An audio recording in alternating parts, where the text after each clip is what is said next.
Welcome to Shed Talk, my weekly magazine video series looking at the keeping, breeding and showing of cage birds, with a particular focus, as always, on the exhibition style budgerigar.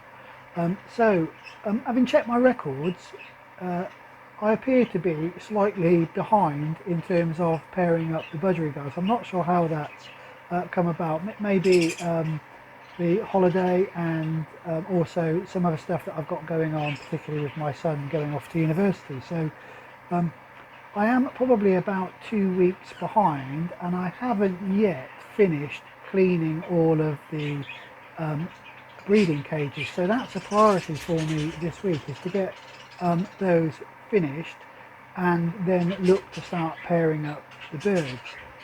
So what I thought I would do in this episode is, along with obviously cleaning the cages, is to talk a little bit about how the work that we've done in the last month or so around assessing both the cocks and the hens feeds into that process of pairing up on paper. So that's what I'll do, and then what we will do right at the very end is probably get the first pair out and then do that visual final visual check that I haven't made any massive mistakes in terms of the pairs or the first pair that I'm going to pair up. Right, so let's talk a little bit then about pairing up on paper. Well, I've finished cleaning the breeding cages now, so I've disinfected them all, cleaned out the I've also given the water bottle on the cage, or on all the cages, a soak in baby sterilising liquid, you know, the sterilising tablets in the water, just to make sure that all of the drinkers are nice and ready for the start of the breeding season. In between, you know, whenever I change the water, they do get washed out, but that's just with normal washing up liquid. Before the beginning of the season, I do like to give the drinkers a sterilisation in, like I say, the baby sterilising they use for baby bottles. Right, with those finished, I can now start to think about pairing up, so let's talk about that. So pairing up, this is where all that preparation work we did around assessing the bird really comes in handy. So if you haven't seen the episode where I went through this using the spreadsheet to basically score the birds over a number of key features, I'll put a link to that across the top of the screen over there now, so that you can go back and have a look at that if you wish to. Anyway, I've pulled up on my laptop the information that we gained from those or that assessment, and what I will do now is basically pair up on paper using that scoring sheet, and also using my own records of the birds. I tend to, because I only keep a small number of birds, I tend to follow the principle of trying to pair best to best. So I'll look at the best hen and the best cock bird, and if there's no reason not to pair them up, I will pair those two up, and that will become my pair one, and then we'll look at the second best hen and the second best cock bird, and so on and so on. You get the general idea behind that. As I go through the process, I'll talk a little bit about why we might not pair the best cock bird to the best hen, and I'll talk, like I say, I'll talk a little bit about that as we go through it. So first thing I'll do then is look at the hens, and then pull the best hen out, and then I'll look at the best cock bird. Right, so I'll do that now, and I'll be back to you in just a second. So I've looked at the top two birds, and we've got a dark green hen, which is a 2023 young bird, and we have paired that to, or we were looking to pair that to a yellow face sky blue which is a 2024 run bird. And what I've done is I've looked at both these birds in the way they scored, and to see whether there was anything in there that might be a reason for not. So i.e., what I mean by that is, let's say one of the birds scored really badly on flecking, and the other bird also scored badly on flecking, and I wouldn't pair those two together because I would be doubling up on that particular fault. And likewise in terms of the rest of those scoring. And one of the things that stood out with this particular pair was that the hen scored particularly badly in terms of its overall style and deportment, although it scored really highly on almost all of the other bits and pieces. So in terms of, you know, the back skull, feathering, spots, and that side of things, it scored well on there. The cockbird, on the other hand, scored well in terms of its overall style, balance and deportment, but was less scored less well in terms of things like back skull and overall size, and therefore I think these two will be particularly well balanced. The other thing is the hen, when I looked at her, she's a very heavily feathered bird, and the cockbird is the reverse of that. He's quite a lightly feathered bird, much more stylish, I suppose you might say. And again, I didn't want to double up on that heavy feathers because that may cause problems in the future around things like feather cysts and that side of things. So on paper, the two would appear to complement each other. If I go back to the two birds, one of them is from the green family, that's the cockbird, and the hen is actually from the blue family.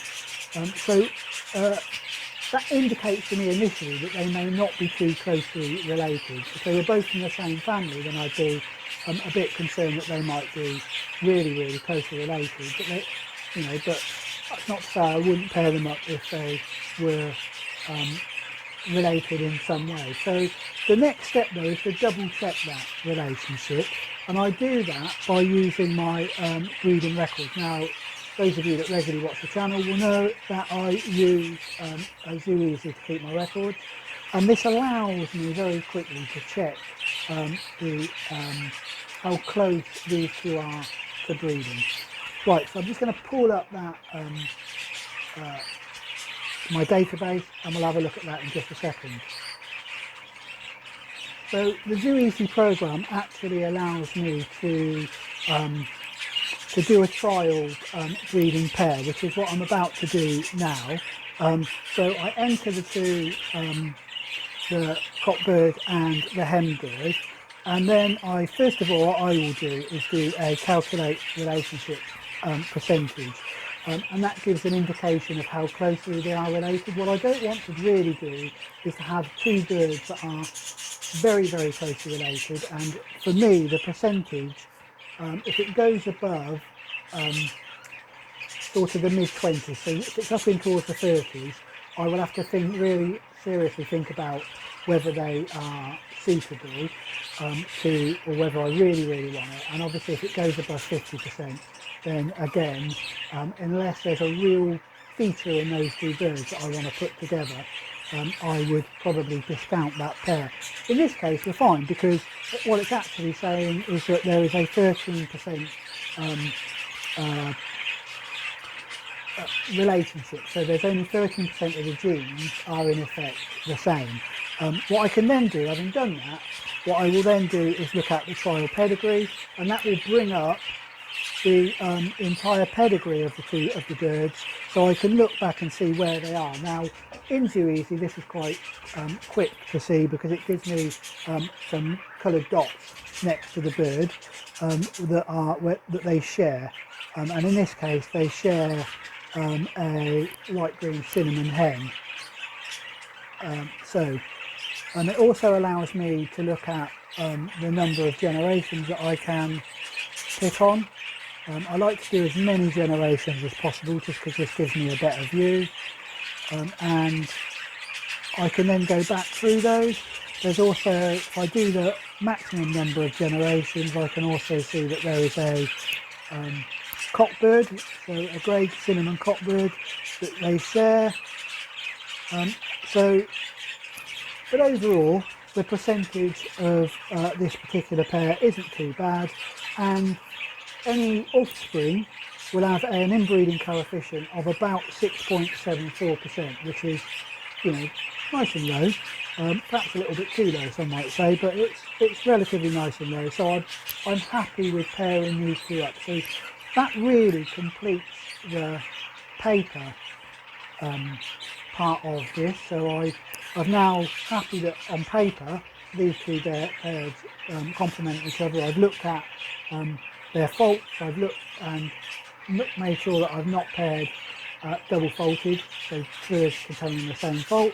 I've looked at where they complement each other on paper, and in this case we know there's a feather and a style thing that the cockbird will bring, and that there's a size, overall size, and some additional features that the hen will bring. And finally I've checked that they're not too closely related. So having done that, the final thing is to pop them into a cage, a show cage, and have a look at them and just visually check that I'm happy that that pair will, there's no obvious thing there. Again, visually as I'm looking at them, it says, no, don't pair this pair up. Right, I'll do that now and we'll have a quick look at them. And then finally, they will go into one of the breeding cages. So we've caught them up and popped them into the show cage. I think you can see what I mean in terms of particularly around the size. You know, the hen has some real, you know, width about the face and the shoulders and all that side of thing. The cockbird, who actually is pulling quite a lot at the moment. Normally when he sits, I mean, you probably remember him from when we got him out to do the initial assessment. Actually, he stands really well. He's sat across the perch a little bit at the moment, but generally I like the style of this cockbird. It doesn't contain quite the amount of feather as the hen, which I think he will bring to her, but she will bring quite a lot to him. He has got quite big spots considering how small he is. He's beginning to relax just a little bit more now, I think.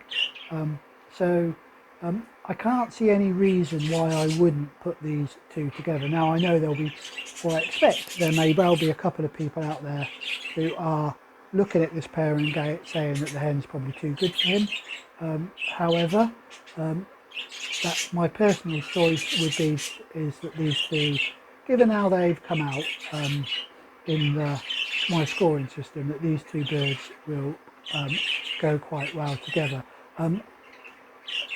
One of my other thinking is this hen has been in the cage before with a slightly bigger and more heavily feathered cockbird last year and didn't produce anything. So I'm hoping this younger and slightly more less, you know, finer feathered bird will produce something. So that's my other thinking behind pairing these two up. I didn't mention it when I spoke about the pairing up on paper, but of course the other thing that I needed to do was to check the age of the birds. Given that the hen is a 2023 rung bird, that's not a particular problem, but the cockbird being a 2024 rung bird, I did need to check that he is going to be old enough to breed when he goes into the breeding cage. And he was a fairly early bred 2024 rung bird, so it was an 05 ring, and is old enough to go into the breeding cage in my view for a cockbird. If it was a hen, I'd probably give it another couple of months, but for the cockbird, I am happy that he will be okay in the breeding cage with this hen. So there we go, that's the first pair. Hope you found that interesting and, you know, informative in terms of the way I do it. Now I know a lot of people will pair up differently to me, and like I always say, this is just the way I do things and isn't necessarily the right or the best way of doing things. It's the way I find it works in my shed, and as it's my shed, I will do it my way, as we always say. Right, that's this then. I'll pop these two into the breeding cage number 1 as pair number 1 for my 2025 breeding season. Well, the 2 birds are now in the breeding cage, cage number 1 behind me. I have prepared them for the breeding cages by removing some of the feathers around the vent of both the cockbird and the hen. I pay particularly attention to the hen because she is quite a heavily feathered bird, as I've said. Doing that just helps that when the cockbird does thread the hen, it helps improve the chances of a successful mating and the chances of full eggs. Well, I hope you enjoyed that look at how I pair the birds up. In the next episode, what I will do is we'll look at the final 5 pairs that are going to go into the breeding cages first. And so we'll have a quick look at those and pop those into the breeding cage as well. If you enjoyed the episode, don't forget to hit the like button. All the likes do help the channel today. We're trying again to hit those 30 likes. If you're not yet a subscriber to the channel, then why not? Please do subscribe to the channel, and for early notifications for when I upload a new video, don't forget to hit the bell. But most importantly of all, you know what I'm going to say, do stay safe and enjoy your birds.